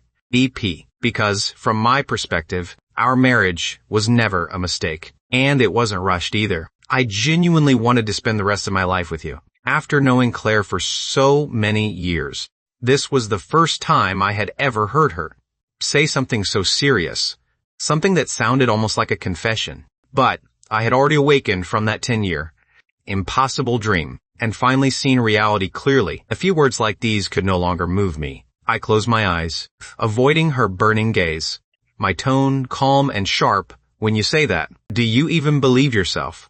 Because I don't. Those words dealt Claire a devastating blow. But she also knew that she was the one who had worn away every bit of trust I had in her. So she could only blame herself. And this outcome was something she had imagined countless times already. So it was still within what she could endure. She took a deep breath, and her tone became even firmer. I'll prove that everything I said is true. Ryan, just give me one more chance, okay? The car had already entered the underground garage and stopped. I unfastened my seatbelt and opened the door, my voice carrying the perfunctory weariness of someone who had heard enough. Put the divorce certificate in my hands. Then you can prove whatever you want, however you want. After saying that, I ignored her reaction and walked straight toward the elevator. After going in circles, the conversation had returned to divorce again. Claire finally understood completely that I had made up my mind to leave her. Her hands clenched tightly into fists. Her veins stood out beneath her skin, yet she had nowhere to release the pain inside her, so she could only follow behind me upstairs. After entering the code, the door opened with a chime. I walked inside with my head lowered, still hesitating over whether I should change my shoes. A pair of bear-shaped slippers inside the shoe cabinet caught my attention. Those slippers were exactly the same as the pair I used to wear at our old home, but I clearly remembered that on the day I left, that pair had already been thrown into the trash. So why was there an identical pair here? I raised my head in confusion, and after seeing the layout of the room clearly, I froze on the spot. From the curtains to the teacups, from the cabinets to the living room, even the wedding photo on the wall, aside from the size of the rooms. Every decoration and piece of furniture had been copied from our old home, one to one. Looking at this scene that felt like some strange distortion of time and space, I finally couldn't stop myself from asking, why did you decorate this place like this? And where did you find all these identical things? Claire followed my gaze around the room, her eyes filled with nostalgia. I always thought you would move in here with me and start a new life together. I never imagined you had already planned to leave and abandon me here alone. If I didn't make this place look like our old home, I would feel like I didn't have a home anymore. As for these things, they weren't actually that hard to find. They just took a little more effort. If the memories of everything that had happened weren't so deeply engraved in me, maybe I really would have felt some guilt for abandoning her. But the person I was now couldn't even be bothered to play along with her sentimental act. I didn't even bother changing my shoes. I simply stepped inside with my long legs. This is actually great. It'll make it easier for me to search. The sooner I find the documents, the sooner we can divorce. It'll save us both trouble ever since we reunited. Every sentence I said seemed to stab straight into Claire's heart, and she finally realized that I had never been naturally obedient or easygoing. In fact, my real personality was sharp and every word to carry a sting. I had hidden my true self, only because I wanted to enter her world and maintain our marriage, which meant that over those 3 years, the neglect and coldness I endured, the grievances and pain I kept hidden, must have been hundreds of times greater than she had ever imagined. I had gone against my own nature to accommodate her, enduring a marriage that left me unhappy at every turn. Yet she had treated every sacrifice I made as something completely natural. Not only had she never understood me, she had even rubbed salt into my wounds, until I completely lost faith in our relationship. At that moment, the truth was like a sharp knife, driving straight into Claire's heart.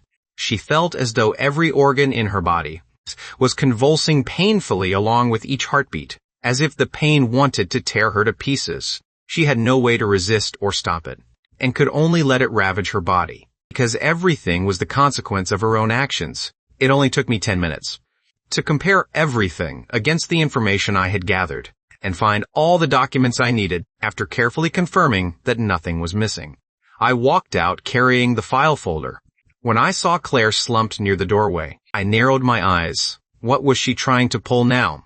Was she planning to fake being sick to delay the divorce? When I walked over to her, I remained extremely cautious and asked suspiciously, "Are you feeling sick?" But the question wasn't concern. It was suspicion. Claire could naturally hear the difference. She shook her head and used the door frame to support herself as she stood, forcing out a faint smile. "I'm fine. Let's go." Seeing her open the door, I finally lowered my guard slightly and followed her. On the way back to the Civil Affairs Bureau, neither of us spoke again. I kept checking my watch and estimating the time in order to hurry. The moment we got out of the car, I even took her hand first and rushed upstairs with her. Claire remembered the day we got married, probably because I had been afraid she might change her mind. I had been just as impatient and eager that day. Back then, her mood hadn't been particularly good, but after seeing how anxious I was, she couldn't help laughing, and even her fear of marriage had eased a little. Who could have imagined that 3 years later, we would enter this place again for divorce? Looking around at all the couples waiting to divorce, she suddenly felt that divorce might not be such a terrible thing after all. Since I said our marriage had been a mistake, then we would end it. Only by stopping the mistake here would she have a chance to start over. She wouldn't use marriage to bind my freedom. Once we divorced, she would return to my side under a different identity. This time, it would be her turn to start from zero and prove her feelings to me. She didn't know whether I would be like her and give her another chance, but Claire was no longer confused. She was willing to spend 10 years, or even the rest of her life, pursuing me, all for the promise she had made when we got married. Once she had decided to spend her life with me, she would never regret it. By the time we finished the procedures, it was exactly 5 o'clock. Looking at the brand new divorce certificate, I felt as though an enormous weight had been lifted from me. Even Claire suddenly looked a little more pleasant to my eyes. I rotated my wrist, my voice incredibly light. "All right. Thanks for looking after me these past few years. We're even now." Bye. After saying that, I turned to leave. But she grabbed my wrist. "Who said we're even?" I looked at the divorce certificate in my hand, then looked at her expression, and seriously doubted the confidence on her face. The law has already declared us divorced. How are we not even? Legally, we're no longer husband and wife, but the fact that we used to be college classmates hasn't changed. Then let me remind you, we weren't particularly close in college, and there's no relationship between us worth continuing. Claire didn't deny that. True, I really wasn't very warm toward you back then. But who told you to keep pestering me all the time? This was the first time I had ever heard her bring up those old days when I chased after her and she chose such an awkward moment right after our divorce. My expression became unnatural. That was a long time ago. What's the point of bringing it up now? There isn't much point. Then let's talk about something more recent. Something recent? What do you mean? I had no idea what she was planning and was just about to ask her directly when Claire calmly said, "Didn't you say that after the divorce, everything from the past would be wiped clean, and that you'd talk with me about anything I wanted?" The smile at the corner of my mouth twitched slightly. I really did seem to have said that. But heaven was my witness. I had only said it to force her to agree to the divorce sooner. I had never intended to have some deep conversation with her. Who would want to stand around awkwardly chatting with their ex-wife right after getting the divorce certificate? Shouldn't I be drinking with my best friends and celebrating my new life, even though I had always been someone who kept his word? At such a wonderful moment, I didn't want anything ruining my mood. So I made up an excuse. I did say that, but I never said we had to talk right now. Let's do it another time when I'm free. Claire still didn't let go. After you tricked me into signing the divorce agreement last time, and then disappeared without saying a word, it's very difficult for me to trust what you say anymore. You even changed all your contact information. What if you leave today and disappear again? Where am I supposed to find you and make you keep your promise? Perhaps because she was a lawyer, watching her accuse me with such righteous conviction made me inexplicably feel a little guilty. Claire sharply noticed the subtle change in my expression and continued using a softer approach. You wanted a divorce. I didn't want one. But I still agreed to give you what you wanted. I did delay things a little along the way. But in the end, you still got exactly what you wanted. I respected your wishes this much, and I didn't even hold you accountable for deceiving me before. All I want is to have one honest conversation with you, and you won't even give me that chance. 4 years as classmates. 3 years as husband and wife. Are you really going to be this heartless? After finally getting the divorce certificate, I had gotten a little carried away with myself and completely forgotten the ruthless attitude I had firmly maintained before, especially with Claire lowering herself so much in front of me. Seeing her lower herself like this was something I had never experienced before, so I couldn't help softening a little. I took out my phone. Fine. I'll give you my contact information, but you're not allowed to bombard me with messages like you did these past few days. And when you talk to me, be polite. As for meeting up, we can arrange a time later. Afraid I might change my mind. Claire added my contact information at lightning speed. Only then did she let go and follow me downstairs. All the way down, she kept reminding me. Then you have to promise me too. You're not allowed to block me. You're not allowed to delete me. And you're not allowed to ignore my messages. You have to keep your word. My ears were practically growing calluses from listening to her, and I became impatient again. As long as you behave like a normal former classmate, and don't cross any boundaries, I promise I won't delete you. Only after hearing that promise did Claire finally relax completely. She opened the passenger side door and respectfully gestured for me to get in. I pretended not to see it and headed toward the curb to hail a cab. I had barely turned around when I heard a resentful sigh behind me. We're divorced. And now you won't even accept a ride from me. That's cold. Her tone gave me goosebumps. So I immediately quickened my pace and got into a taxi, urging the driver to leave quickly. When I returned to Daniel's place and pushed open the door, 2 party poppers went off and nearly made me jump out of my skin. I stared at the room full of balloons, flowers, snacks on the table, a cake, and banners celebrating my return to single life. My eyes instantly grew hot. Daniel was afraid I might cry, so he quickly patted my shoulder and coaxed me softly. Why are you crying on such a happy day? Swallow those tears right now. We're drinking until we drop tonight to celebrate this beautiful day. All the emotions I had suppressed for so long were finally released at that moment. I wiped my tears on Daniel's clothes and nodded firmly several times. Drink until we drop. You can't even outdrink me. Oh, look at you. Someone who hasn't touched a drop in 3 years of marriage. And you still dare brag in front of me. Tonight I'll show you who really can't hold their liquor. I'm going to make you understand what it means to still have plenty left in the tank. After the hangover, I slept straight through until the afternoon. Daniel had already gone to work. After eating a simple lunch, I had nothing much to do, so I grabbed my bag and headed out, planning to finish a few things I had arranged earlier. I bought a fruit basket from the shop downstairs, then took a cab straight to the law firm and met with Attorney Bennett. Over the past 2 months, Attorney Bennett had put a lot of effort into helping with my divorce. Not only that, he had followed the rules and protected my personal information, acted as an intermediary and passed along countless messages, and probably often tried to persuade Claire as well. That was how I had managed to get divorced so smoothly. Many of the things he had done had already gone beyond the duties of an attorney. I always felt that I had caused him a lot of trouble, and felt somewhat guilty about it. So I decided to come apologize in person. When he learned that we had already received our divorce certificates, a regretful expression appeared on Attorney Bennett's face. "Ryan, why did you hide it from me back then?" Toward Attorney Bennett, I genuinely felt apologetic. So, while apologizing, I also corrected his slip of the tongue.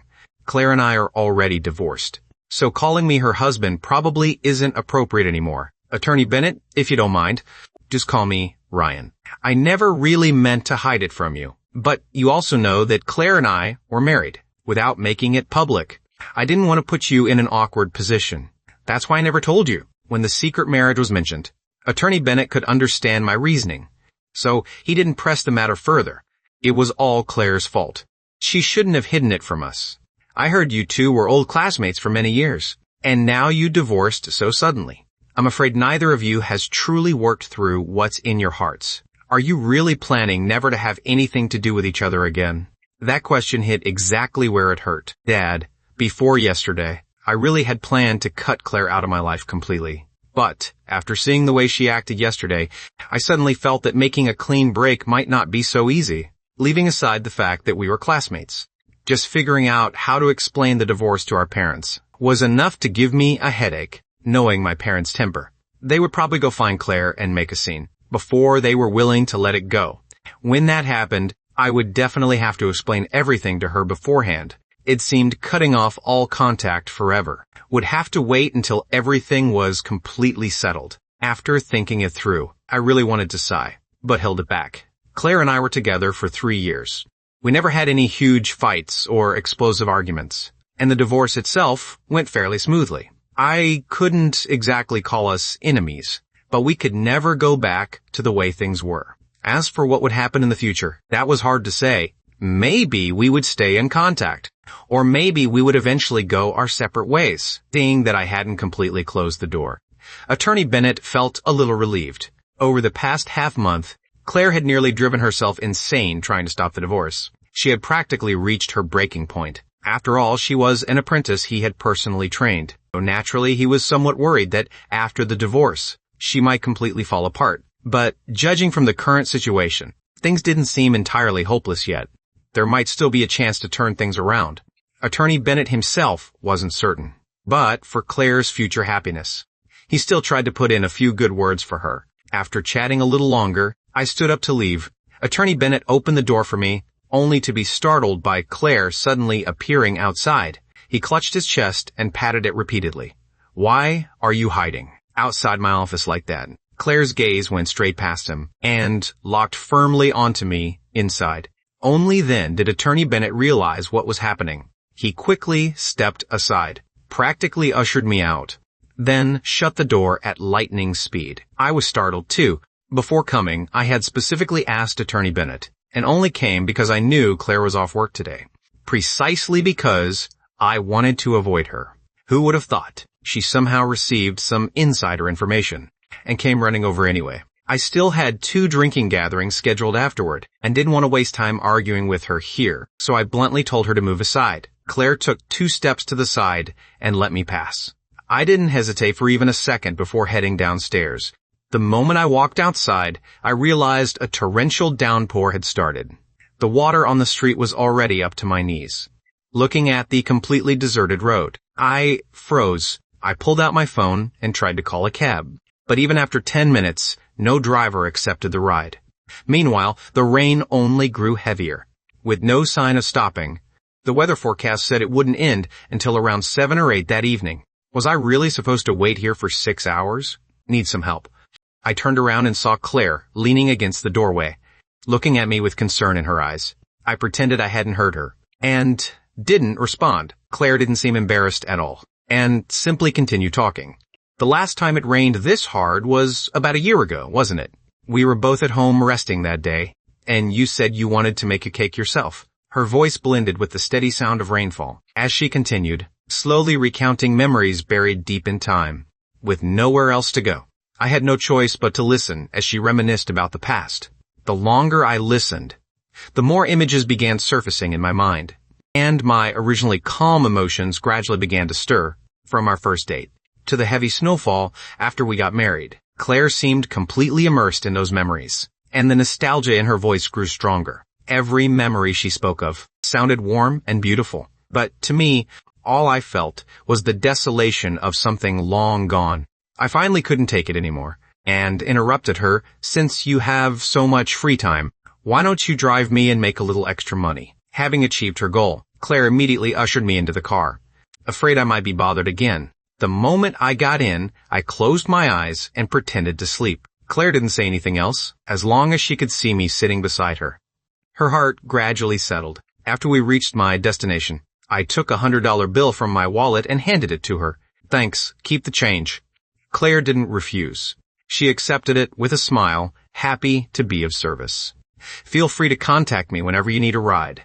I couldn't be bothered to argue with her, and pushed open the door to leave. But she suddenly called me back. Ethan wants your contact information. Is that okay, hearing his name? My heart skipped a beat, and I remembered that I had secretly added him before, but I quickly realized that account had already been deactivated. So I relaxed again, and gave a small nod when the friend request came through. I accepted it almost immediately. Watching the screen continuously show typing made me feel uneasy. Why did Ethan suddenly want to contact me? Had he learned something? While I was still guessing, a message came through. Ryan, are you free tomorrow? I want to meet and talk with you. He had been typing for so long, yet that was all he sent, and somehow I didn't know how to reply. When it came to Ethan, my feelings had always been complicated. Before the divorce, we could technically be called romantic rivals, but I also understood that we were never truly enemies. The root of the problem had always been Claire. Back then, my feelings toward Ethan were mixed, with a trace of jealousy, and the helplessness of loving someone who didn't love me back. I didn't want to get too close to him, but I also didn't want any conflict with him. After the divorce, we were merely acquaintances who had met a few times. Logically, I should have politely refused. After all, the only connection we had ever shared had already been severed. But for some reason, I inexplicably wanted to meet him. I wanted to hear what he had to say. Driven by curiosity, I agreed, and we settled on a time and place. When I saw Ethan at the coffee shop, I felt as though an entire lifetime had passed. We hadn't seen each other for a month, and he seemed more worn down. His energy and complexion were nowhere near as good as before. Pastix. His change surprised me somewhat, but I still greeted him politely. After we placed our orders, neither of us knew the other very well, so neither of us knew what to say. In the end, Ethan spoke first, breaking the awkward silence. Ryan, the reason I asked you here today is because I wanted to apologize. I'm sorry, facing his sincere apology. A trace of surprise crossed my face, and I quickly waved my hand. Nothing ever happened between us. You don't need to apologize. Hearing how generous I was, and how little I seemed to hold against him, the guilt in Ethan's eyes grew even stronger. That day, I didn't know you and Claire were married, and I said a lot of foolish things that hurt you. I'm sorry, so that was all it was. A faint ripple stirred in my heart, and the way I looked at him softened slightly. I was the one who kept the marriage from you first. You were only speaking honestly. I won't hold it against you. Besides, by then I had already decided to get divorced. What you said only made me more determined. If anything, I should thank you. Otherwise, maybe I wouldn't have moved on this quickly. Ethan knew I was trying to comfort him, but he still couldn't get past the guilt in his heart. Tears shimmered in his eyes. For things to end up like this, both Claire and I bear responsibility. We're the ones who wronged you. Seeing him insist on taking the blame, I didn't know what to say for a moment. As he sank deeper into his guilt, Ethan gradually became emotional. Ryan, there's actually something else I want to tell you. Claire and I have already talked everything through. From now on, we'll only be like brother and sister. Can you give her another chance? The sudden change of topic left me completely stunned. Weren't the two of them supposed to be mutually in love? The kind who would get married the very day I divorced her.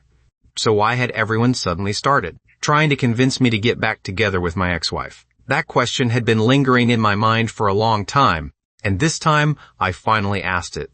Claire and I are already divorced, so why aren't the two of you together? Ethan's voice had already begun to choke. I knew Claire liked me a long time ago, but I always only saw her as an older sister. So I pretended not to know. Later, I married my first love, but a few months afterward, I discovered she was cheating on me. I completely fell apart back then. It was Claire who helped me through the darkest period of my life. I didn't know she was married, and I thought she still liked me. So little by little, I started to be moved by her, but gradually, I could feel that the way she treated me was different from before. Back then, the way she looked at me carried romantic attraction, but after my divorce, even though she was still eager to help me, I always felt like she treated me more like a real sister would. Sometimes, she even made me feel as though I had an older sister instead of a younger sister. Remember when we talked for so long that day? In the end, the reason I asked what you thought of Claire was because outsiders can often see things more clearly. I couldn't tell what kind of feelings she really had for me, but after hearing what you said, I thought my instincts had been wrong. And that was when I started considering being with her. After you divorced and disappeared, I went to see her and finally learned the truth. I felt incredibly guilty then. After all, my own marriage had been destroyed by a third person, so I couldn't accept the idea that I had interfered with Claire and ruined her marriage. No matter what she thought, the story between her and me could only remain at the level of friendship from that moment on. Later, when I saw Claire searching for you like she had gone crazy, in her eyes, I saw the same look she once had when she liked me. Only then did I understand that my instincts had been right all along. She really didn't love me anymore. She had a new family, had slowly walked out of the shadows of the past, and started a new life. Everything should have been moving in a better direction. But my appearance changed the course of the story. Ryan, how could I possibly not feel guilty? By the time he finished, it felt as though a massive stone had dropped into my heart, sending waves crashing through it. I had never imagined that from Ethan's perspective. The story would be so completely different. Although I was shocked, I still didn't believe everything he said was necessarily the truth. After all, only the person in love truly knows how they feel. If Claire really loved me, would I really have noticed nothing at all? Growls. So, faced with Ethan's earnest explanations and attempts to persuade me, I remained silent for a while before responding. Whether her feelings for you were love, family affection, or friendship, from my perspective, they were all far deeper than anything she ever felt for me, her ex-husband.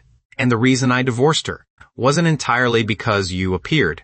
It was also the accumulation of countless things over the years that finally made me see what our marriage really was, and lose all hope in it. Watching me calmly state the truth, Ethan seemed to understand deeply, and the advice he had yet to say died on his lips.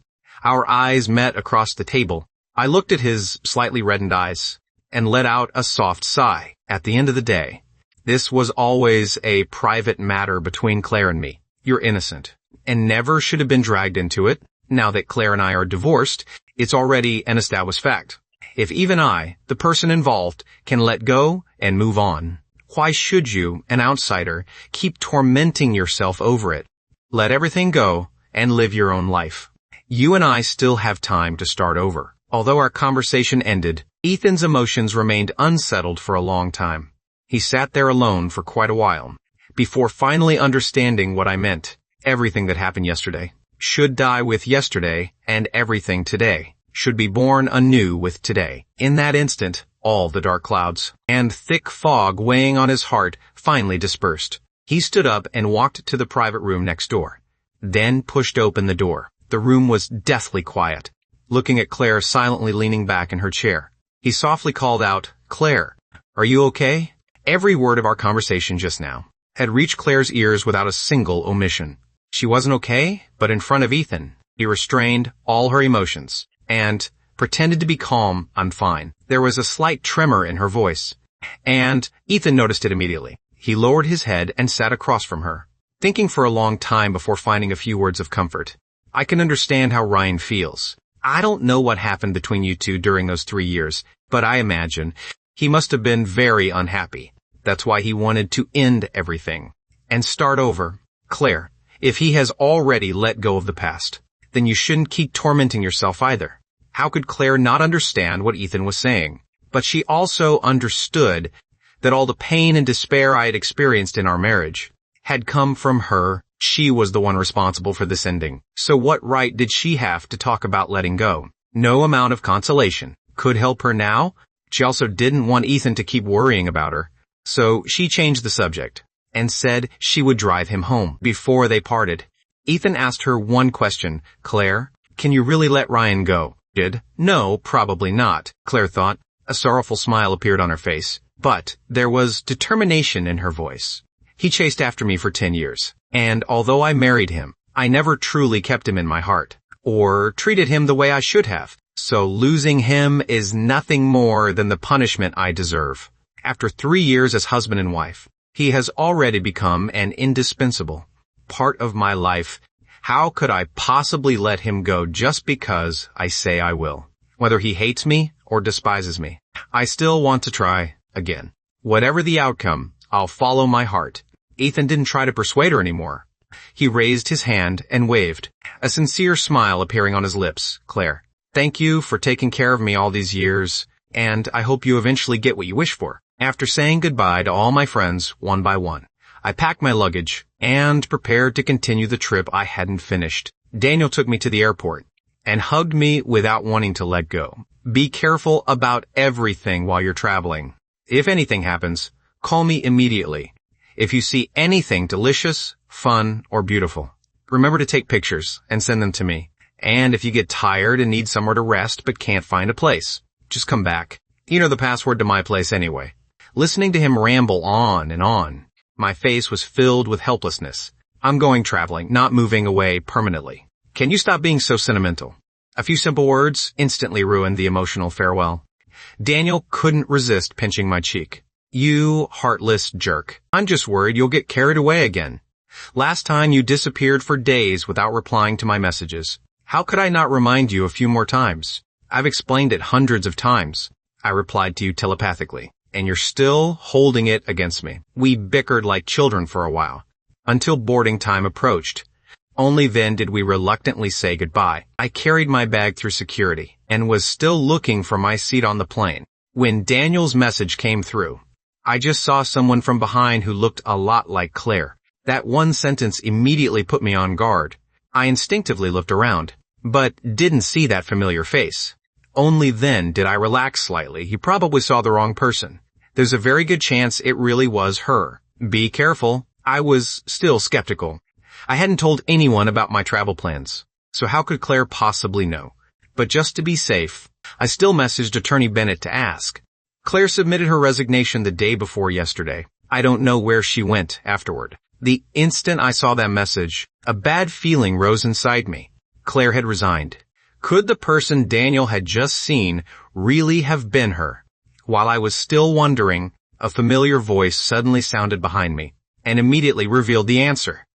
Excuse me, sir. You move aside, please. The moment I heard that voice, my entire body stiffened. I turned around with a numb expression and saw Claire standing right behind me. She deliberately put on a surprised expression and greeted me. Ryan, what a coincidence, but both of us knew perfectly well it wasn't. I couldn't even be bothered to play along. My brows tightened. Why are you on this flight? Business trip, watching her lie. Without even blinking, just like before, I exposed her directly. Didn't you resign? Claire showed no embarrassment at all at having her lie exposed. Instead, her eyes lit up in surprise, and even her voice carried delight. You already know I resigned. Ryan, do you care about me that much? I was speechless. So I gave up communicating with her and returned to my seat.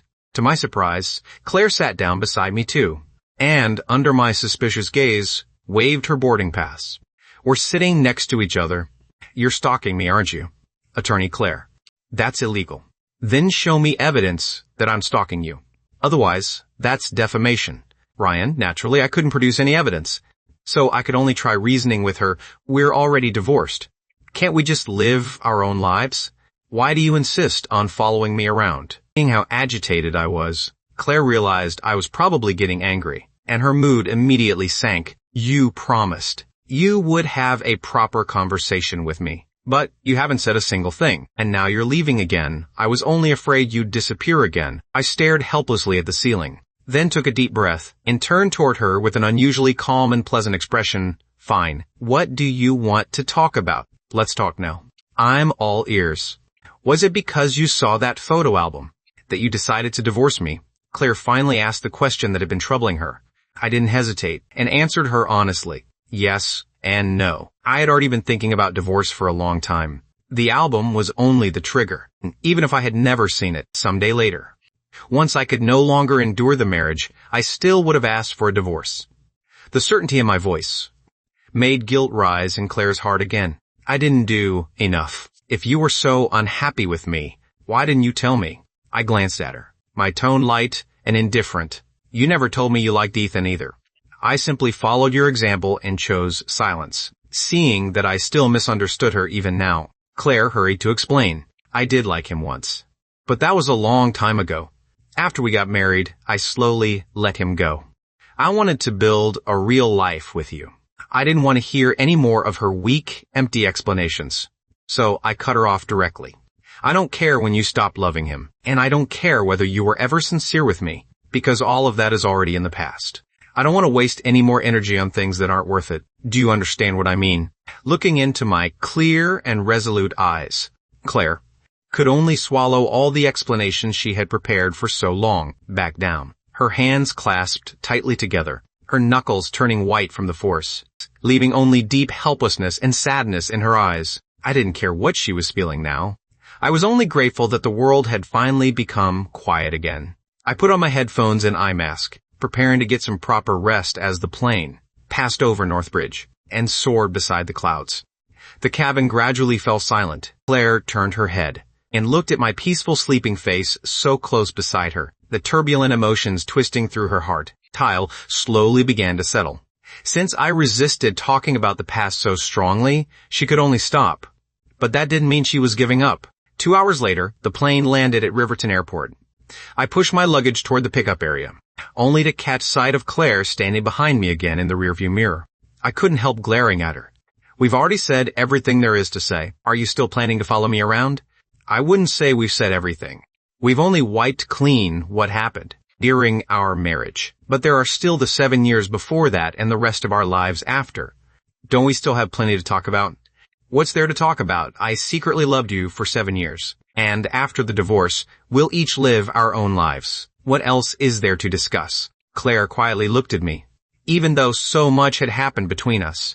Now, whenever she looked at me, the scene that surfaced in her mind was still the first time I confessed my feelings to her. Back then, she had gently rejected me, thinking our story would end there. Who could have imagined that story would continue for 10 years and still not have reached its ending? Only, this time, she would be the one chasing after me. The past is already settled, but the future is uncertain. Ryan, don't decide the ending too soon. Hearing those words again after 10 years made me freeze on the spot. I raised my head and looked at her standing in front of me, as long-buried memories began to loosen in my mind. One evening, in the college plaza, warm yellow lights illuminated students hurrying past. I stopped Claire outside the library, my face red as I gathered the courage to confess, and unsurprisingly received a polite rejection. At that moment, I was filled with frustration and disappointment, and couldn't help scratching my hair. A soft laugh came from above me. When I looked up, I saw the faint smile on her lips, back then full of passion and stubbornness. I mistakenly thought she was laughing at me. So I seriously told her, maybe you don't like me yet, but the future is uncertain. Claire, don't decide the ending too soon. Neither of us could have imagined that after all these years, those same words would travel through time and fall into our ears again. Only now, our roles had completely reversed. By October, the temperature in Riverton was gradually dropping. The autumn breeze blew past, sweeping away some of my exhaustion. I checked my hotel reservation while slowly walking inside, only to run straight into Claire again at the front desk. Once or twice could be coincidence, but by the third time, I finally couldn't take it anymore. This city is huge. There are countless hotels. Don't tell me this is another coincidence. Faced with my angry accusation, Claire didn't even change her expression. Coincidences can be caused by fate or by people. Either way, doesn't meeting each other still require some luck? Maybe I'm just lucky and destined to keep running into you. I pressed my fingers against my brow, trying to stay calm. If we were really destined for each other, would we have ended up divorced? Stop lying with your eyes wide open. Claire, is it possible that our real fate only begins after the divorce? She said it as though it made perfect sense, but to me, she was clearly talking nonsense. So I couldn't resist mocking her. Then I could also say, our fate ran out on the day we divorced, and whatever is left now is just bad karma. Claire nodded in agreement. I guess it could be called bad karma, but that isn't necessarily a bad thing. If you hadn't spent those 4 years, constantly creating all kinds of chance encounters, and leaving such a deep impression on me, I never would have considered you my first choice for marriage, and we wouldn't have become so entangled, all the way until today. Since you think, the bad karma you worked so hard to create has already run out, then I'd be happy to learn from the persistence and refusal to give up you showed back then, and renew whatever fate remains between us. From my perspective, the fact that I chased Claire for 4 years felt almost like a criminal record, permanently stamped into my life history. Especially hearing her personally bring it up made it almost impossible not to feel embarrassed and irritated. Can you do anything besides dig up the past? I can also arrange more chance encounters. Her shameless attitude nearly made me laugh from anger. What did I do to deserve being followed around by you? Claire looked deeply at me, her eyes filled with complicated emotions. Your mistake was provoking me 10 years ago, Ryan. For once, I actually agreed with her. I clenched my fists, forced myself to calm down, and tried to reason with her. Then what exactly will it take for you to leave me alone? I'm not deliberately following you. It's all because of fate. Why won't you believe me? Seeing her still use these vague and mystical excuses as a shield, I completely lost my patience and decided to go all in. Fine. You like talking about fate, right? Then let's make a bet and see whether this really is destiny. Claire's eyes sharpened, and a trace of confusion entered her voice. Bet on what? I checked the time, and spoke as quickly as someone calculating numbers on an abacus, without pausing. Neither of us takes our phones. We each only take $100 in cash. Then we board 2 buses going in opposite directions from the hotel. If you can find me before midnight, then I'll believe there really is fate between us. And if I find you, what's my reward? What's the punishment if I fail? I have been waiting for her to ask that. The reward and punishment are the same. The loser agrees to one request from the winner, and has to carry it out exactly. Claire nodded in understanding, and agreed without even thinking. Then immediately stated her condition. If I win, all I want is one chance. One chance to pursue you again. Hearing that she hadn't said remarriage made me breathe a sigh of relief. But I quickly sensed something was wrong, and looked at her suspiciously. You sound very sure you're going to win. Claire only smiled without answering, then handed me her phone, and turned around, letting her actions answer for her. You're not going to ask what my request is first. With her back to me, Claire raised one hand and waved, no need, because she was certain she would win, while I was determined to avoid her. The last bus in Riverton stopped running at 9. Claire rode hers all the way to the final stop, then got off and sat on a bench, looking toward the distant neon lights. The lights on the office building across from her changed 3,000 times in 1 hour. If she hadn't miscounted, when the number reached 5,000, he stood up, hailed a taxi, and returned to the hotel. If she hadn't seen wrong before leaving, the room key in my hand was 1508.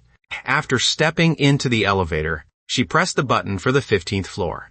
Late at night, the entire floor was silent. He walked to room 1008 and leaned against the wall, quietly waiting for midnight. The closer the clock moved toward 12, the faster her heart beat. Truthfully, she wasn't completely confident about this bet. She simply believed that the fate between us had not ended. So she followed her instincts and returned here. A chime sounded from the elevator as the doors opened. She straightened up, lowered her hands, and turned around, only to meet a pair of shocked eyes. The end.